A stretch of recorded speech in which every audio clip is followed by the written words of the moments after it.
आज प्रातः 6:10 पर मेष लग्न में विधि विधान से केदारनाथ धाम के कपाट खुल गए हैं। इस दौरान सोशल डिस्टेंसिंग का पूरा ख्याल रखा गया है। केदारनाथ मंदिर उत्तराखंड का सबसे विशाल शिव मंदिर है, जो कटवा पत्थरों के विशाल शिलाखंडों को जोड़कर बनाया गया है। इन शिलाखंडों का रंग भूरा होता है।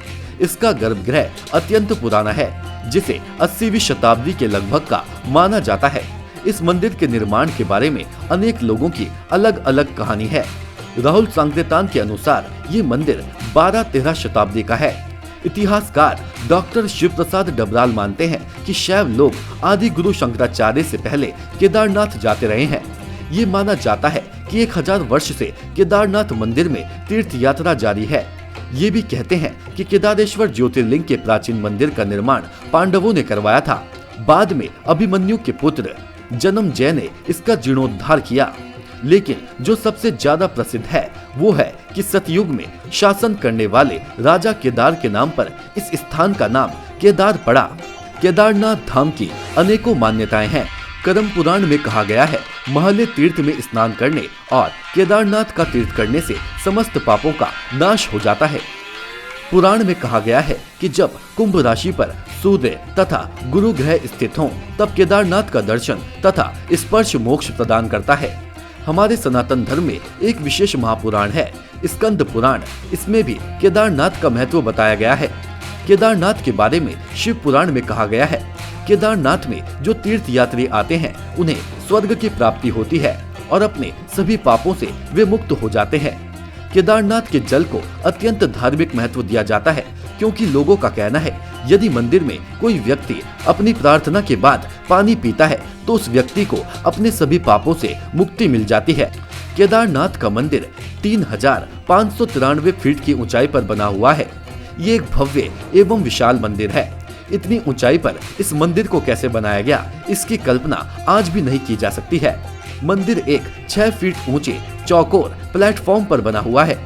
मंदिर में मुख्य भाग, मंडप और गर्भगृह के चारों ओर प्रदक्षिणा पथ है।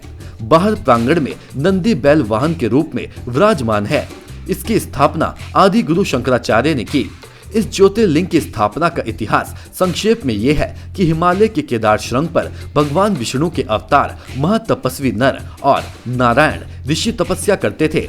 उनकी आराधना से प्रसन्न होकर भगवान शंकर प्रकट हुए और उनकी प्रार्थना अनुसार ज्योतिर्लिंग के रूप में सदा वास करने का वर प्रदान किया। ये स्थल केदारनाथ पर्वतराज हिमालय के केदार नामक श्रृंग पर अवस्थित है। पंच केदार की कथा ऐसी मानी जाती है कि महाभारत के युद्ध में विजयी होने पर पांडव भ्रातृ हत्या के पाप से मुक्ति पाना चाहते थे। इसके लिए वे भगवान शंकर का आशीर्वाद पाना चाहते थे, लेकिन वे उन लोगों से रुष्ट थे। भगवान शंकर के दर्शन के लिए पांडव काशी गए, पर वे उन्हें वहां नहीं मिले। वे लोग उन्हें खोजते हुए हिमालय तक आ पहुँचे। भगवान शंकर पांडवों को दर्शन नहीं देना चाहते थे, इसलिए वे वहां से अंतर ध्यान होकर केदार में जा बसे। दूसरी ओर पांडव भी लगन के पक्के थे। वे उनका पीछा करते करते केदार पहुंच गए। भगवान शंकर ने तब तक बैल का रूप धारण कर लिया और वे अन्य पशुओं में जा मिले।